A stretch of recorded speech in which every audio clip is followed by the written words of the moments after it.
नमस्कार दोस्तों, मैं जयंत वशिष्ठ एक बार फिर हाजिर हूँ आपके सामने एक छोटा सा प्रश्न लेकर। प्रश्न है कि अपने प्रभु श्री राम को, अपने प्रभु आराध्य को किसी ने इमाम हिंद बोल दिया है और हम लोग बड़े प्रसन्न हैं कि इमाम हिंद कह दिया है और बड़ी एकदम अच्छी सी फीलिंग आ रही है।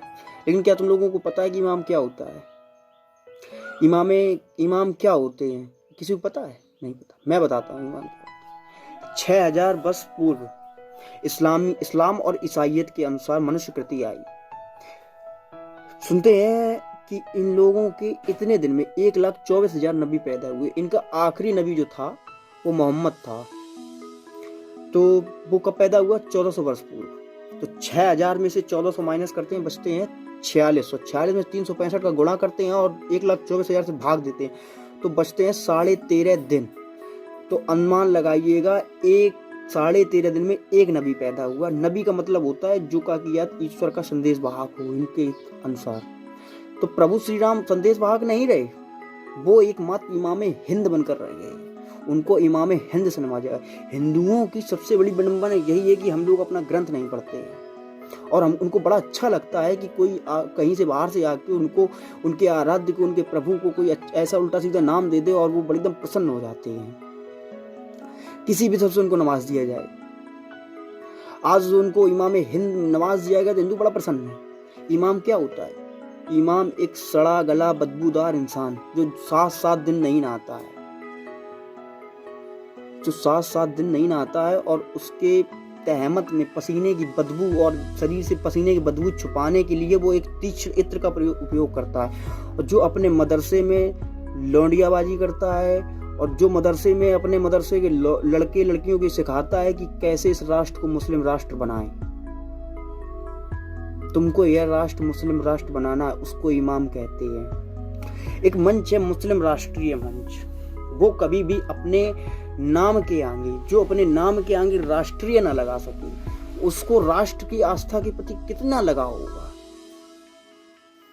जो अपने नाम के आगे आज तक राष्ट्रीय नहीं लगाया, जिसने मतलब मुस्लिम राष्ट्रीय मंच किया है, राष्ट्रीय मुस्लिम मंच नहीं किया है, उसको अपने नाम के प्रति कितनी आस्था होगी। आपको एक बात बताते हैं। बात यह है कि सबसे पहली लड़ाई राम मंदिर की सिखों ने लड़ी थी। 28 नवंबर 1858 को राम जन्मभूमि के लिए सबसे पहली लड़ाई सिखों ने छेड़ी थी। सबसे पहला केस सिखों के ऊपर हुआ था। आज की कमेटी में उनका नाम नहीं है। आज एक ऐसे मुसलमान को, एक ऐसे फैज खान को वरीयता दी जा रही है जो एक हिंदू था लेकिन वो मुसलमान बन गया। अब वही अगर अभी उसके साथ इतना ग्लैमर है, मतलब सब पीछे दौड़ रहे हैं, अभी भाई घर वापसी कर ले, वो हिंदू हो जाए, उसको कोई नहीं पूछेगा। क्यों? क्योंकि अभी उसके नाम में ग्लैमर है, वो टोपी लगा के आ रहा है ना, इसलिए सब उसको हुजूम हिंदुओं का जो सेकुलर है ना, उनके पीछे दौड़ रहे हैं। मुझे उनसे कोई मतलब नहीं। इस जन्मभूमि के लिए अपने परिवार को जिन्होंने न्यौछावर कर दिया उनको नहीं बुला रही है। उनके परिवार को जो सैकड़ों लोग गोलीबारी में मारे गए थे उनको भी नहीं बुला रही है। उनको भी बुलाया नहीं जा रहा है जिनको हम अपने मतलब जिनके बलिदान को हम बलिदान के दिवस के रूप में मनाते हैं, जिनको हम पूजते हैं, जिन्होंने उसमें बलिदान दिया है, जो महान हमारे योद्धा हुए एक तरीके से, जिन्होंने राम मंदिर के लिए बलिदान दिया है, हम उनको नहीं पूजते हैं, हम उनकी पूजा नहीं कर रहे, हम उनकी पूजा कर रहे हैं, उनको नहीं बुलाया जा रहा है।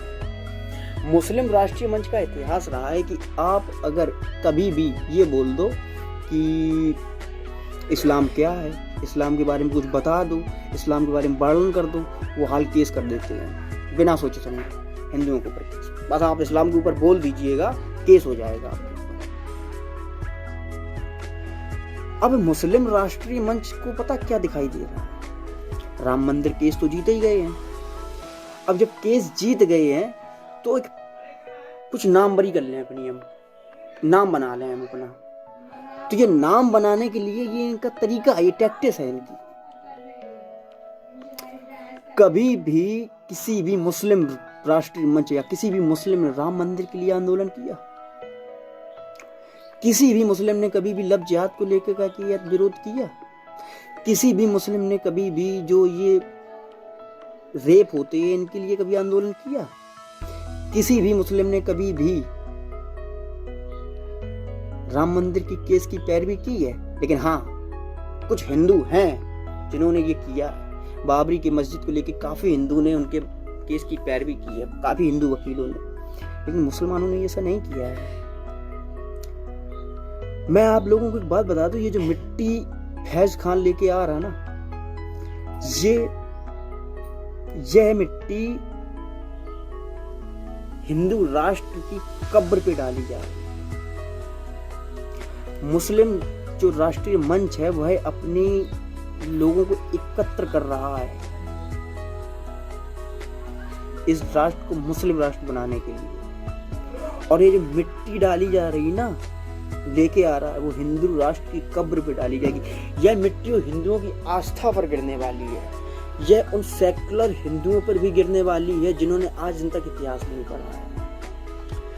वो लोग जिसको ये अच्छा लगता है कि टोपी पहनकर कोई व्यक्ति मिट्टी ला रहा है या मिट्टी डाल रहा है, वो बड़ा अच्छा है। जिन्हें अपनी आस्था, अपने धर्म से कोई मतलब नहीं, दूसरों का धर्म अच्छा लगता है, मुझे कोई गुरेज नहीं है, ऐसे लोग अपने ऊपर मिट्टी डलवा लें, मुझे कोई फर्क नहीं पड़ता। यह फैज खान उन विदेशी आक्रांताओं के ऊपर क्यों नहीं बोलता जिन्होंने डेमोटाइजेशन मतलब मंदिरों को तोड़ा? लफ्ज़ जिहाद पर क्यों नहीं बोलता? हिंदुओं अत्याचार पर क्यों नहीं बोला? हमें उन सेकुलरों की टोपी लगाने से कोई फर्क नहीं पड़ता।